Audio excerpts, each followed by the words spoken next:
Goodness. So hello everyone, you listen to another episode of Let's Talk Sports with Tim McKain, and I have the pleasure of interviewing Burt Watson of Burt Watson Promotions for UFC. I have a former manager for Joe Frazier, the great Joe Frazier. Smoking Joe Frazier, baby. Yes, sir. Yes, sir. So my first question to you is, when did your love for the fight game begin? Well, Tim, I grew up in Philadelphia. I'm a Philly boy. I'm a hood rat with a little bit of an education. Yes. So I've always had that in my blood a little bit, and grew up listening to the fights and boxing on the radio with my dad. I'm dating myself now. I'm telling you how old I am because I wasn't looking necessarily at television. I was listening to it, and it was promoted by Pabst Blue Ribbon Beer, which probably don't even exist anymore. But I've always had a love of the sport and always knew how to throw them hands, But then eventually as my life evolved, going through high school in Philadelphia and going to a small college in Nebraska, and then going into the Marine Corps. Oh, wow. Getting, I was in the Marine Corps during the Vietnam era, served my country. Yes, sir. And when I got out, I had a very chance meeting with Joe Frazier. When I say chance, meaning an off the wall meeting with Joe Frazier, and one thing led to another, and we met and then met again and finally got together and, started actually hanging out together. Wow. From that meeting. And I won't say I was a fanboy. Yeah, I was probably a fanboy. But I was with Smoking Joe Frazier, the not at the time, but former heavyweight champion of the world, and knowing about that fight and having did some things around March 8th, 1971, and all that culminating to me being with him and meeting him, and kind of getting a friendship together between the two of us, which we did, which eventually we started hanging out together, and Joe was a baller. When I say a baller, meaning, baller in my day was a little different than what you guys call a baller now. Okay. He liked going out, and we were hanging out and drinking, and then when we were done, we would go home and he'd go his way and I'd go my way. And that kind of started to get in my way. Oh, wow. And I actually said to him, you got to do one or two things. You either got to leave me the hell alone or hire me. Wow. So guess what he did? He hired you. Yes, sir. Yes, sir, he did. So, Burt, what made Joe, because I remember reading about, MMA Junkie. It was a couple years ago when Joe Frazier passed away. You said that he was so much different than just, a superstar boxer. He was like down to earth. He was for the people. What made Joe Frazier different than other fighters? Well, I'll get cliche with this. I'll use an old cliche. Joe didn't forget where he came from. He always remembered and realized, and the irony is, I'm from South Carolina, same place Joe is from. Wow. He's from Beaufort and I'm from a little place called Hugh Monk's Corner. So we came from the South. We were Southern boys and always had respect for yourself, respect for adults and people around you and people of always had respect. Even though being African American, that became a little more than just respect. At some point, sometimes it was discipline, and I can go on and on and on with that. But he never forgot that. And, the simple fact that he and I met, and I was just somebody that he met. I wasn't a celebrity. I wasn't in that world, knew absolutely nothing about that world except what I read and what I saw on television. Yeah. You know, and as far as managing someone, had no idea what to do with that. But he was comfortable enough as a person to listen to me and to let me in his world. And he did. And I mean, very few times, I think I spoiled Joe Frazier more than Joe spoiled himself. Really? Okay, because I kind of put myself in the frame of mind of dealing with a celebrity and dealing with those guys and kind of thinking what it should be like and what it should be and what he should have. So when I made personal appearances for him or scheduled personal appearances, a lot of things I said we needed to have wasn't necessarily what he said or what he wanted. But he let me do that. But, he had a gym in Philly. And back in the day, we had guys like Meldrick Taylor come to the gym smoking, Burt Cooper, James Schuler, Tyrell Biggs, Willie the Worm Monroe. We had guys that came through Joe's gym, and his gym was on the corner of North Philadelphia in the heart of the hood, where a lot of gyms were. Right. And he was very, very comfortable with that. As big of a celebrity as he was very, very comfortable with if we were in the gym and the gym day was over and we wanted to go have a drink. Back in the day, we called it a shot of liquor. Okay. All right. We wanted to do something like that. We didn't go up on the hill to do that, or on Fifth Avenue or New York. We did it right in the neighborhood, right in the hood. And when we walked in there, everybody knew Joe. Everybody, there were people. We walked in the place one time, and there was couple of guys sitting at the bar, a little tanked up, and the guy looked over and saw Joe and did a double take. He had no idea. First he thought, then he didn't think, and then he had to check with the guy that was with him because they were both a little tanked up. He just couldn't believe that Smoking Joe Frazier was there. Wow. And that's the kind of person that he was. There were things that we went through and different places that we went that he was the celebrity that he was, but from the state of his heart and the state of his mind, he was as humble as you could ever see a superstar. Wow. And he was a superstar. He was Smoking Joe Frazier. And right now, today, I will go on record and I will say that in our lifetime, we will probably never see two heavyweight fighters get in a ring and put on the fight that those two guys did in our lifetime. And the Thriller in Manila and the March 8th, 1971 and, all those, you'll never see that kind of heavyweight fight in boxing that you did then. That's just the person he was. Even down to in his training. When Joe was in training, he was in training. He was on lockdown. You didn't have to tell him to get on lockdown. Wow. He was on lockdown. I could tell by the way he fought. Oh yeah. He was serious. And he wasn't a statuous guy. He didn't have the muscular build and so forth. But And the guys he fought, I'm going to tell you something, Tim. I did a video called Champions Forever. Okay. Which was something we did in 19... you look that up, Google it, Champions Forever.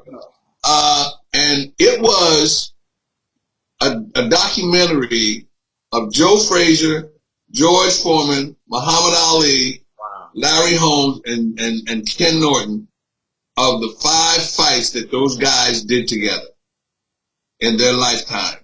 Mm-hmm. And Ion, which now is a major television network, did the tour.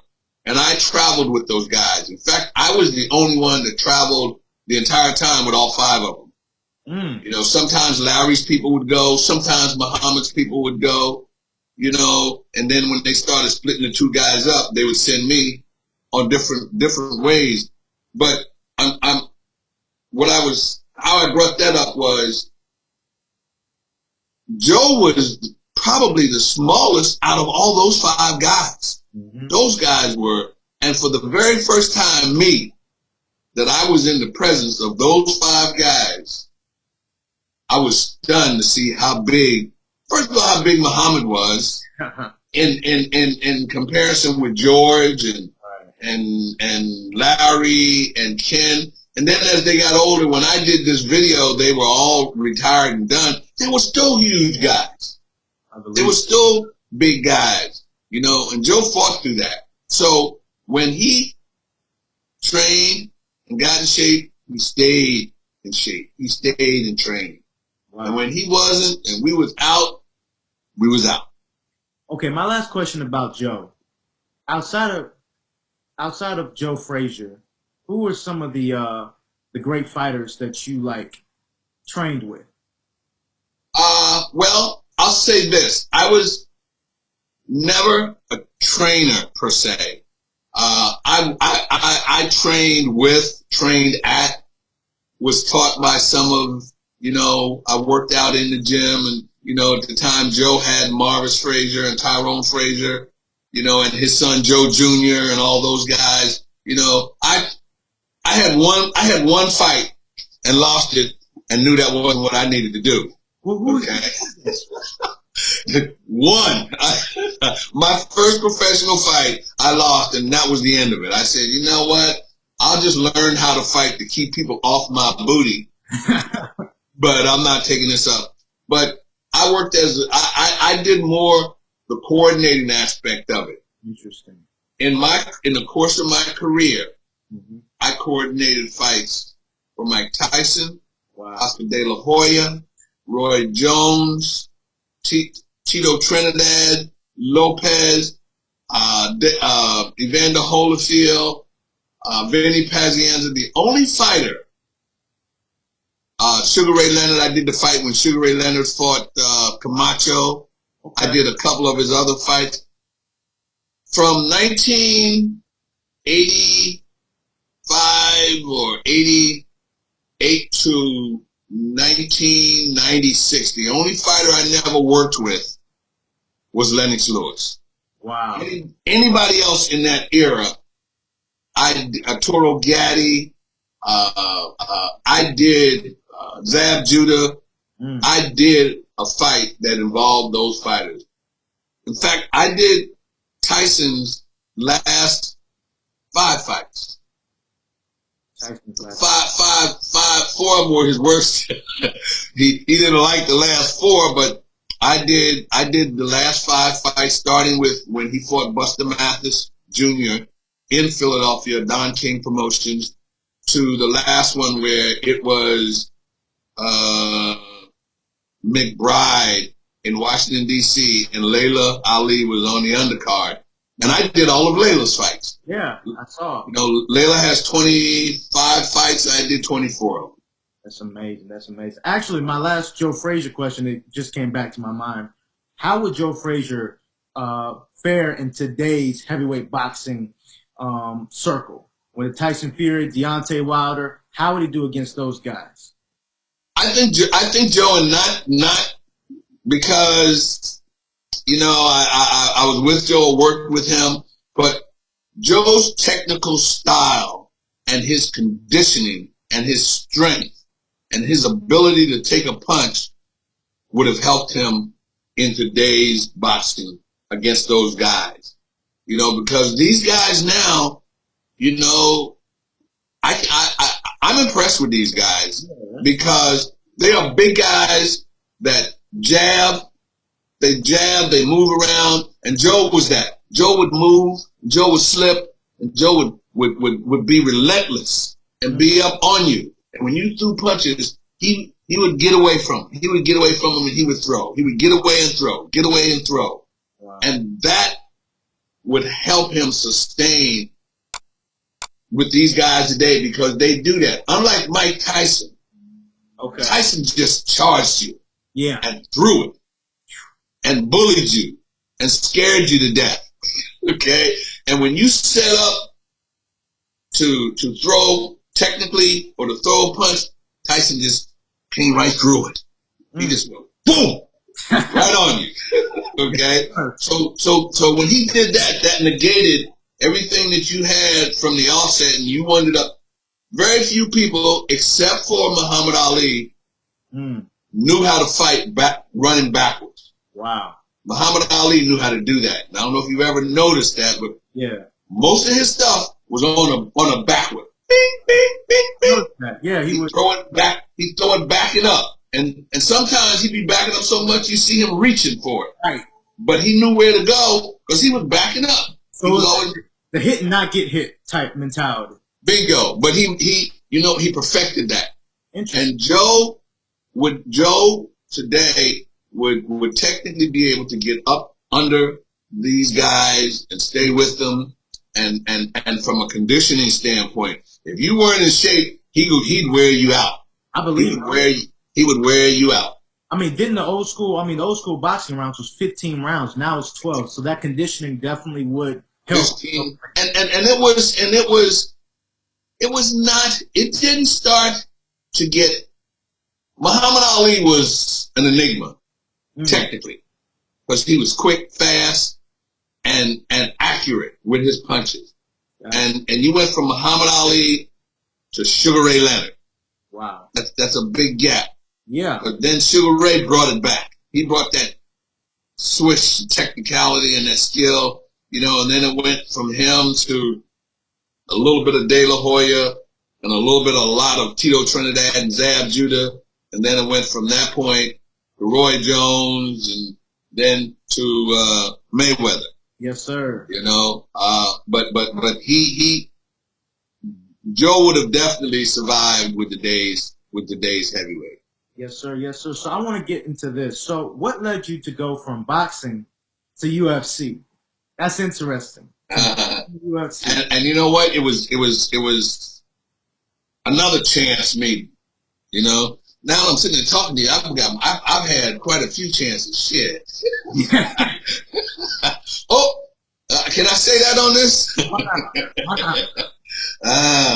But I did, like I said, I worked with just about everybody in coordinating their fight. And coordinating is, I pulled the plow. I put all that backstage and all that stuff behind the scenes. I did all of it from the time they left home, the travels, the hotels, the trainings, the workout room, all of that. And I did the same thing in boxing that I did in MMA and that I still do. And I did a Costa Zoo. I don't know if you remember him. Costa Zoo. I did Costa Zoo. And I did Arturo Gatti. I did Arturo Gatti and De La Hoya for someone. And then that same promoter called me back to help him do another fight in Vegas, a couple of fights in Vegas for Costa Zoo at the MGM Grand. So then I started doing shows at the MGM Grand and then Mandalay, and then I caught the eye of Showtime and HBO. Wow. And like what you guys are doing now, like what you do now. Yes, sir. It's a timing thing. If I had called you today and said I needed to be on a 328, you'd have been on here at 328. Yes, sir. Okay, so it's that kind of thing. That's what I did. So between the two hotels, I was back and forth because they liked the way I did it, and I made sure the shows, when it started at 4:05, it started at 4:05. When it ended at 7:25, it ended at 7:25, and the network's kind of like that. So that's kind of how I got it back and forth, back and forth. And the promoter that brought me back for Costa Zoo, and I was doing the weigh-in, and that promoter came to me, and the guy said to me, he said, "Listen, man, there's this guy that keeps bugging me and us about starting this organization, and I know he's looking for good people to put an organization together and to put the organizational structure of what he wants to do together. So I want you," and the promoter said to me, and I'm not mentioning the promoter's name because I'm not giving him no clout, you know. So he asked me, he said, "I want you to meet this guy because this guy is looking for somebody to help him do some shows." So I said, okay, I can't meet him now because of the weigh-in, but I'll meet him after the weigh-in. Okay. So after the weigh-in, this guy came into this guy's office, and we were going to go get a hot dog or something. And the guy came in, and the guy was Dana White. Wow. Dana White, maybe looked like he weighed maybe about $180, had hair, young guy. And he said to me, he came in, and it was a quick kind of a 20-minute, half an hour meeting. He said, "Listen, I'm going to be starting this organization. I'm going to be doing this stuff. Wow. Mixed martial arts. They didn't call it MMA. Okay. They called it mixed martial arts, and it's kind of like ultimate fighting." He said, "I'm going to be doing that, and I'm putting a new organization together, and I need somebody to kind of help and work." I didn't know what he needed, but he knew what I did because the promoter and everybody had already said. I said to Dana, "You pay me and respect me, you got me." Wow. That was plain and simple. So you're part of two histories. You're part of two origin stories in a sense. I did the very first UFC 30 under Dana White. Wow. First one. I was the coordinator and the only coordinator because what he did was he never told me how to do my job because I know how to do my job. He just make sure you get it done. So I had guys, I had a total of about 9 guys that I would take to different shows to work with me. So he told me, "Hey, you know what? This is the date, that I'm looking at, and this is what I want to do. You do what you do." So he just left me alone and just kind of gave me. Now this was in, I'd say probably around August or September of 1999. In January of 2000, he called me and said, "I'm doing a show probably next month." And I said, okay. That show was UFC 30 in Atlantic City. Wow. And being from Philly, I was glad to do that because that was a drive. That was a drive for me. But all he did, he introduced me to the matchmaker. At the time, the matchmaker was Joe Silver. The matchmaker put all the stuff together, all the fights together, and gave everything to myself. And he had another woman. Her name was Lisa Faircloth. And we just put everything together. Wow. Went to the hotel. I scouted the hotel. I scouted the workout rooms. I scouted the venue. I didn't do the setup because I don't ever deal with tickets and paying fighters. Okay. Ever. Okay. But everything else, I went and did the dressing rooms. I went and did the walkthroughs. I went and did the walkouts, the training rooms, all those things. But I only did those things from what I was told because I had never, ever, ever done a wrestling, MMA, mixed martial arts, or ultimate fighting ever before. But when you coordinate combat sports, the basics are all the same. if you do it right. The fluff is different. Interesting. But the basics are all the same. So I knew I had to get room for this, room for that. But the one difference that was a little different was that in boxing, you get a dressing room. I could get a dressing room as the size of my office, yeah. You know, for boxing, because they stood up. You had 2 or 3 guys. I could put 3 guys in here because they stood up and they, you know. But then when I went to MMA, it was different because they was throwing people against the wall and shit. They was rolling all, so they needed all the rooms. I couldn't have any sharp ends. I couldn't have anything on the walls, anything on the floors, but I had to learn that. Wow. Because all that was new to me. So I eventually went from needing this much space to this much space just to work out, just to train, and then traveling with mats and all that other stuff. So I did the very first UFC 2000, and I did every UFC from UFC 30 up to 185 to include the Ultimate Fighter, to include what is now called the Contender, because then it was not the Contender series, but it was called Tough. Okay. It was called the Ultimate Fighter, so they just called it Tough, TUF series. I did every one through that. I remember watching one with Nate Diaz was in it. I remember that one. When he won? Yes. Yes. Won. Yes. Yeah. And I wish I had more time to speak, because I was going to ask you about questions like what led you to start your boxing promotion, but I actually have, you know, let me go ahead and ask this. Hopefully Zoom doesn't kick me off. But don't worry about it. I got you, baby. Okay, cool. My next question is, what led you to start your own promotion company, and are you looking for fighters currently? Well, what led me to start my own promotion company, because it is what I do, and it is what I've been doing for everybody else all my life. Okay, I've always coordinated events for boxing and MMA and the grunt work, the groundwork.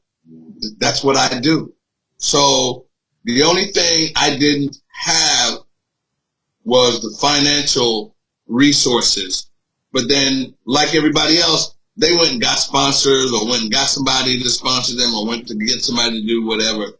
But the fact that I knew what it takes, or whatever it takes to put a show together, it was a natural thing for me to just, you know what? I did shows for everybody else. If I'm going to stay in this business, why not do it for myself? So, and Burt Watson Promotions has always been, I've never used anything but my name. And I figured, you know what? You know, I'm not a brand, marketing person, you know, about branding and all that, but I do know that I have my name, and that's the only thing I've ever used. So I kept that, and that's what I use. You know, so many celebrities, so many business people, they kind of lose their names, but for you to own it, that's amazing. That's an achievement in itself. But I just want to say, if you're looking for fighters, one of the fighters, he's very passionate, he's dedicated. His name is Adrian Soto Perez out of the Spartaco Fight League. And where's that located? Oh, it's located in Virginia, but he's out of Fayetteville, North Carolina. He's hungry, he's disciplined, and he's a 2-time Spartaco Fight League champion. Mm-hmm. Yes, sir. When you said Sparta, that kind of, yes, sir. That kind of. But I have a matchmaker that does that. Okay. And you know, all I do basically is I coordinate and put the events together. I have a matchmaker that puts the matches together for me when I do event. But you know what? If he can fight, yes, sir, I can definitely find that out. That's as long, and I believe in giving people opportunities, man, yes, and sharing my time as I am with you now.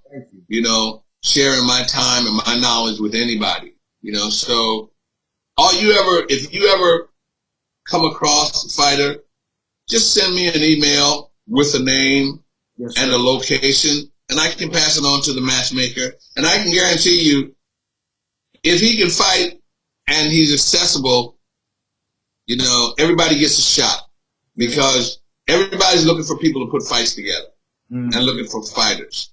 But I just demand that they know how to fight. I don't want nobody coming up like this. Because shit, I can do that. I got grandkids that do it better than that. Yes, sir. Yes, sir. Yes, sir. Wade, thank you very much, Burt Watson. We done? We're done. I got you. Yes, sir. Hey, it's a blessing for me to interview you. It's an extreme honor to be a part, to just listen to you, just for you to just speak to me. You're literally history, and so I respect you, yes, sir, I'm thankful for your time. Well, the one thing you can tell today is that you know, and it's always an honor for me to sit and talk with, you know, people that are interested in the media and do what you do, because I've learned a long time ago, nothing anybody says to me is not important. You know, I listen to everything and everybody.